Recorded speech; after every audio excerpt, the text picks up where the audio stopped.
For years, you've found random money in your pockets and drawers that you don't remember having. Now, you've just figured out that you have a monster living under your bed. And he's paying rent. I cleared my throat a bit and swallowed hard before continuing. It was hard to look at him. His image kept flickering under the bed like his whole existence was just a trick of the eyes. My legs were completely frozen, shaking slightly in fear. I'm sorry, did you just say rent? I clarified. That's right. Have I not been paying enough? He asked sincerely. I patted my pockets, feeling a small wad of cash that seemed to always be there in the mornings. Had to have been about $7 or $10 a day. No, not at all. Jobster, he introduced himself cordially, doing what I assumed was a bow as he passed through the floor in a swooping motion. Yeah, I trailed, looking over my shoulder to see if any of my roommates had come home yet. I still couldn't move my legs, and I was getting pretty worried. And why have you been paying? I asked. I saw what you and your mates did to Ben. I wasn't about to have that happen to me, he said, matter-of-factly, shaking his head in a blur. Ben? Do you mean Benjamin? That's right. The bloke you evicted after the first month, he nodded. After he didn't pay his rent, I mused out loud. Again, Jobster nodded in agreement. I shook my head, opening and closing my mouth a few times as questions came in and were overpowered by questions more pertinent than the last. Where'd you get this money from? I asked, again craning my neck to get a look at the front door and see that it hadn't moved at all. Work, mostly, he shrugged. What line of work are you in, Jobster? Contractual stuff. I hunt a few places, reap a few souls, eat a couple of people. You know, the likes of things of that nature. What about you? He asked, shifting in place. Evidently, he was getting as uncomfortable with the small talk as I was. I'm still at school, I said measuredly, urging my feet to move, but they wouldn't respond. Ah, education. Right. That's important, he nodded. He noticed me looking at the door. Your flatmates are out for the rest of the week. Went to their parents' place, remember? The thought hit me hard, and my heart started dancing a bit more anxiously. We looked around each other for a few seconds, trying to think of something else to say. He breathed out loudly. I swallowed hard again, mustering the courage to ask the next question. Is there any reason you paralyzed my feet, Jobster? Not that it's a problem. I'm mostly just curious, I asked, terrified of the answer. Ah, right. I got spooked and froze your legs when you looked like you were gonna crawl into my room. Not a good move to sneak into another monster's privacy, eh? He chuckled. I waited for him to continue, but he just stared. Is there any way you could turn it off? I suggested. No, but it'll wear off on its own, he nodded. I sighed in relief as he finished. In about 100 hours. 100 hours? I can't be frozen that long. I have to go to school. I have to eat, Jobster. Am I going to die? I screamed. No, you'll be fine. I can bring you food and such. After all, what kind of roommate would I be to leave you to die, huh? What kind of meals do you like? Children? The ill? The elderly? I can reap them all, he said confidently. No, I'd much rather be free, I countered. Nothing I can do about that. He shook his head sympathetically. I looked back to the front door, then to my legs, and sighed. I looked up to him and asked, How do the elderly taste?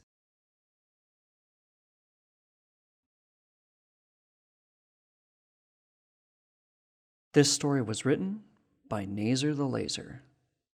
Read by a bag of Vicodin. Thank you for listening.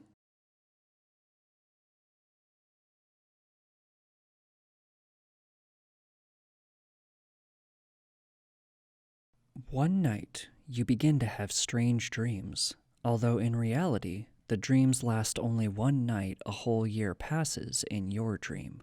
It doesn't take long until events that happened only a day earlier feel like a lifetime ago. Something is wrong, or maybe it's right. Either way, the day is perfect, too perfect and vivid for any ordinary dream.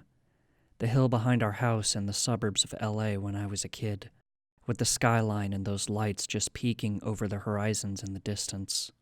The hill behind our house in the suburbs of LA when I was a kid, with the skyline and those lights just peeking out over the hills in the distance. The fading warmth and sunlight, just like all the nights I spent out here watching the sunset. The fading warmth and sunlight, just like all the nights I spent out there watching the sunset with only the company of a joint, wishing. "Hi," she says, and her smile is perfect too. She sits on the tire swing, the dusty, barely hanging swing my father and I put there so many years ago. Or when was it, in this dream? "Do I know you?" I ask. "Of course you do. Who am I?" "The girl of my dreams." And she really is. Light freckles sprinkled like stardust, hair looking like it's on fire in the dying light, and the eyes, like staring into the greenest emerald you could ever see. Eyes I could stare into forever and feel like I'd wasted no time at all. "Why are you here?" "Why do you think?" she asks. "To fall in love with you." "And I'm supposed to fall in love with you?"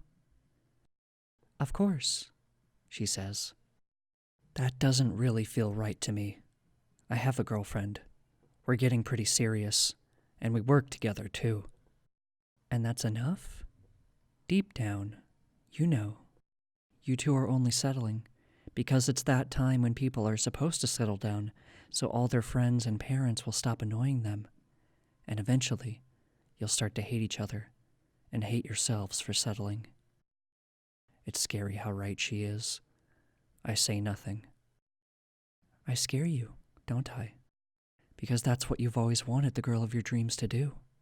To tell you what you know, but don't want to admit. What was I supposed to do? When your dreams come knocking, you answer. I did get married to my girlfriend, out of some sense of obligation to someone. Maybe my parents, maybe my sense of guilt for cheating on her in some way. But was it really cheating on her? In my dreams, everything I wanted came true. We fulfilled everything, from childhood dreams to explore Narnia, to becoming a beloved writer to searching for the Infinity Stones in the galaxies with the Avengers. And we were together the whole time.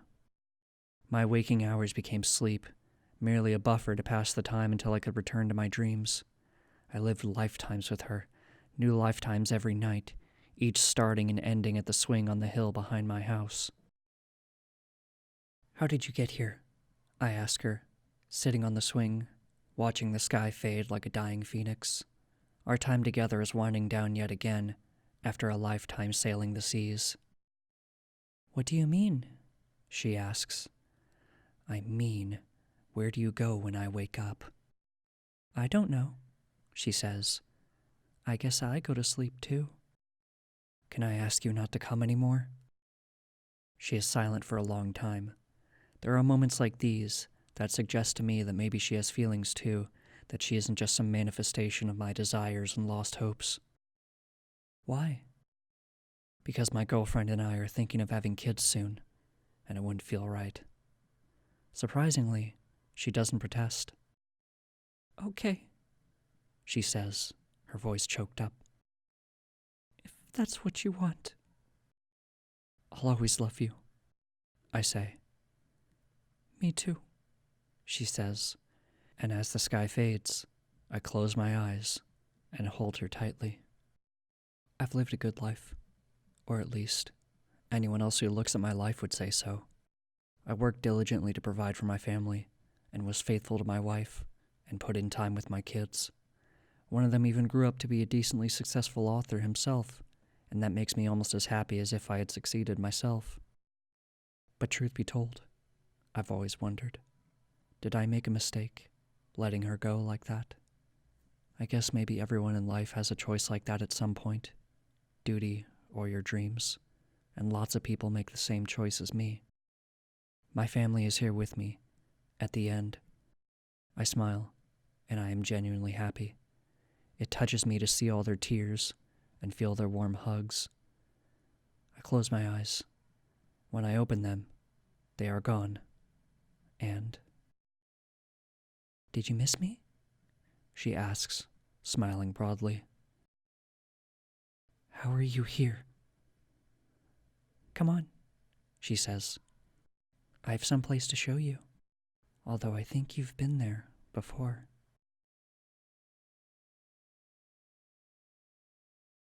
This story was written by Penguin347. Read by a Bag of Vicodin. Thank you for listening.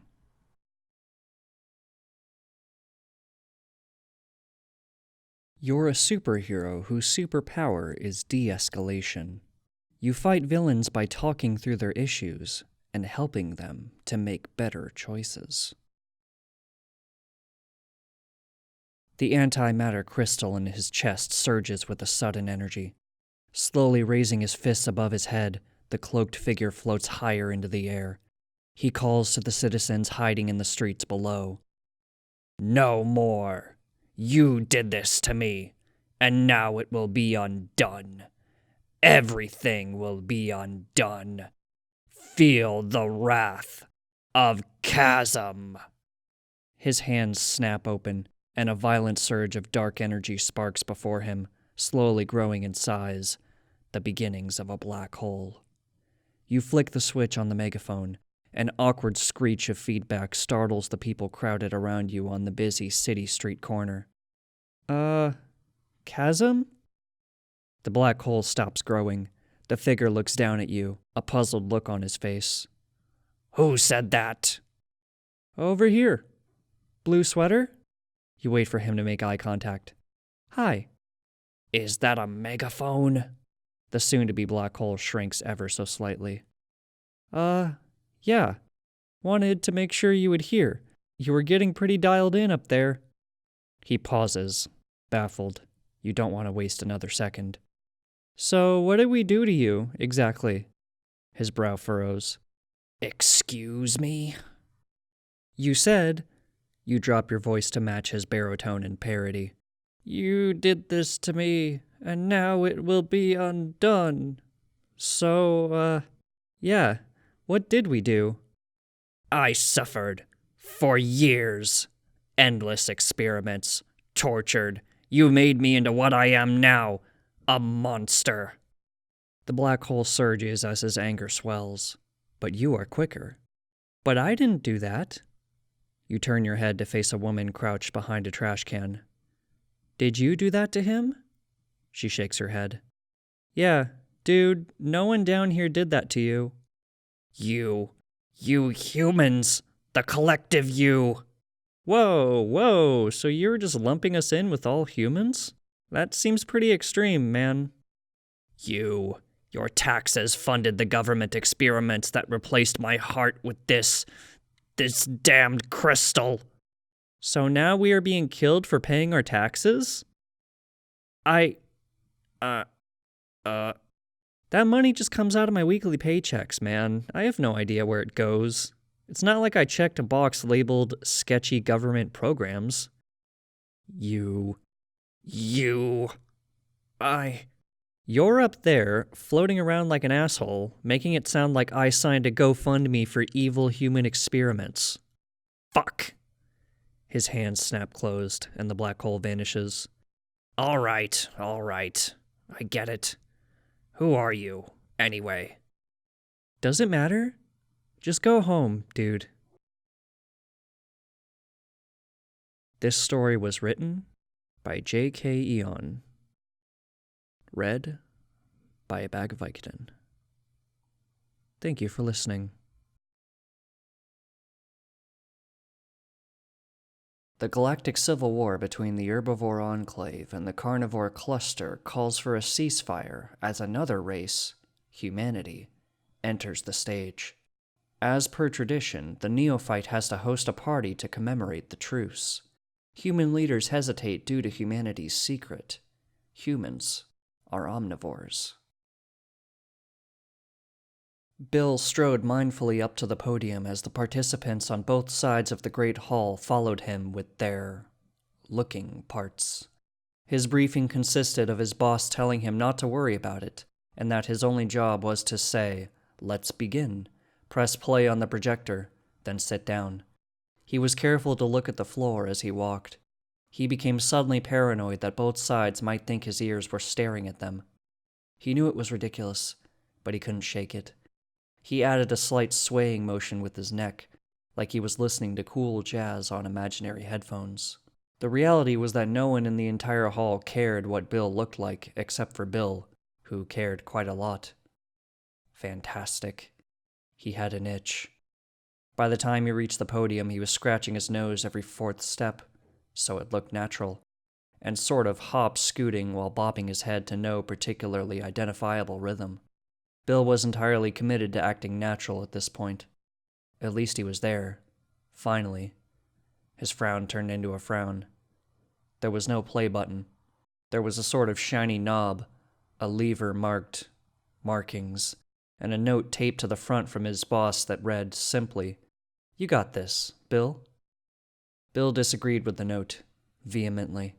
He was suddenly aware it was time to scratch his nose again, so he did.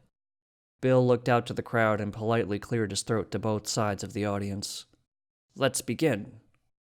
A booming voice thanked everyone for being there and instructed them to file out their respective exits quickly for the individual species celebrations. He turned the knob back to where it was. The light bulb popped with a spark and went out, clearly broken. Similarly, the music device made it clear it was not supposed to have been operated in that manner. Bill's boss slapped his forehead in dismay as he watched everything transpire over his distant view screen. "Sorry about that. Sorry. I just..." Bill fumbled with the lever this time. He suddenly found himself rising above the podium, out of reach of the lever. Someone in the audience loudly cleared their part in need of clearing. Someone else shouted a dismissively bored insult that Bill couldn't possibly understand. Both sides of the hall chuckled at it. A small, childlike alien walked to the podium and gazed up at Bill, who was entirely helpless. It moved the lever, and Bill descended. The small alien ripped the note away from the podium and pressed the button that was behind it.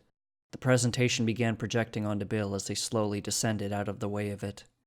The history of war played out on the screen, carnivores devouring peaceful plant-eating aliens, who in return came to the battlefield with all manner of horrifying technology. Both sides of the great hall wiped away tears. Probably. They were likely tears, anyway. Could have been drool for all Bill could tell. As it came to a close, dinner was served to both sides. Both sides thanked Bill for being there and congratulated him on keeping it from being as boring as they'd expected it to turn out. Another human Bill knew as Gary appeared and tugged frantically and helplessly at the knob behind the podium. Both sides commented that they were grateful to have found an ally they could trust to commemorate their truce properly. One who ate Vegemata-at-bull. They spoke over each other. They did it again, more forcefully and heavily accented. "Ma-veja-at-table." All viewing parts slowly turned to Bill, who thoughtfully scratched his nose. After a moment of thought, he carefully stood behind the podium, pushing Gary aside, and pulled the lever again. Bill rose awkwardly into the air above the cold stairs, which was the best he could think to do at the moment.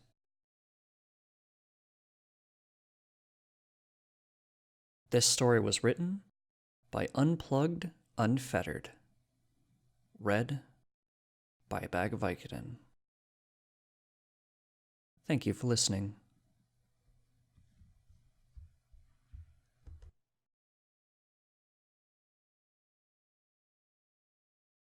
Galactic history shows that politeness is directly linked to the threat a species represents to the universe. Everyone fears the recently discovered humans and their diplomats. Have you met with the ambassadors from the Huons? Shell asked the small group of diplomats he was sat with, shifting nervously in his long ceremonial robes. I believe it's pronounced Hugh-man. I have only had a brief encounter with one of their kind during the first contact celebrations. Havar laughed. I don't understand what all the fuss has been about. Shell brought 2 hands to his mouth in shock. He feigned annoyance, but still moved with him. So, you have not heard, then? Shell looked around, hoping he still had time to warn his friend. When they met with the generals, it is said that the way they acted struck terror even into the heart of old Kadvar. Bah! Nothing but hearsay and rumors. Look, the delegation is arriving now.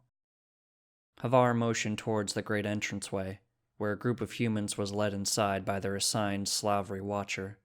Havar smiled and strode proudly over to the delegation. You are late to the party, but it's no surprise with those bipedal legs of yours, he bellowed as a greeting, causing a great number of politicians to turn their heads at the disturbance. Shell started fidgeting with his robes again. The humans looked largely taken aback at the greeting, appropriate for the moment. One of them, however, smiled at Havar. Bringing a rudimentary translator to its mouth, it began speaking in their strange, guttural language. It was a few moments before it translated. Our deepest apologies for our late arrival. Allow me to offer my thanks for not starting without us. The room was silent. Shell almost defecated in fear. For being so small, so underdeveloped, they are somehow as great a threat as the Karmia Empire. The rumors were true. The human that spoke seemed to enjoy the reaction its words elicited from the crowd of diplomats. Smiling, it once again spoke into the device. Now, we are ready when you are, chaps. But first, some gifts. Runners scurried around the room, giving each of the diplomats present a strange, flat, white thing. Shell looked at it in confusion. It was a flat, white object in the shape of a rectangle. There were some of the human strange glyphs on the face of it. Looking around, it appeared that none of the other diplomats knew what to make of the thing. Havar was still standing in the same spot as before, the gift tucked into his outstretched hands. The human diplomats moved to the table they had been assigned to, smiling to each person they passed. A cold shiver went down Shell's spines. Quickly, he scurried back to his table, making sure to bump into a few others on his way back, and practically threw himself into the seat. Sure that the proper level of politeness as befitting his species as observed, he looked back at the gift. The others at his table had all tossed it aside, however. He was from one of the more prominent worlds among the small group, so he had the luxury of being able to investigate a little before discarding it. Slowly, he brought it to his mouth and licked it. Well, Shell, what is it? One of the others asked. It tastes of vegetation, perhaps some kind of vellum? He replied, crushing it up and tossing it aside. You mean to say they destroy life so seamlessly? One said in wonder. Shell felt the pit in his stomach grow as Havar rejoined the table, taking a deep drink from his glass. Shell was about to ask about his well-being when Havar pointed towards the humans. They still had not sat down. It appeared as though they were waiting for something. The Shell realized. It was because the adjudicator for the session had not sat down yet itself. Then suddenly, they all sat down as one, with a smile.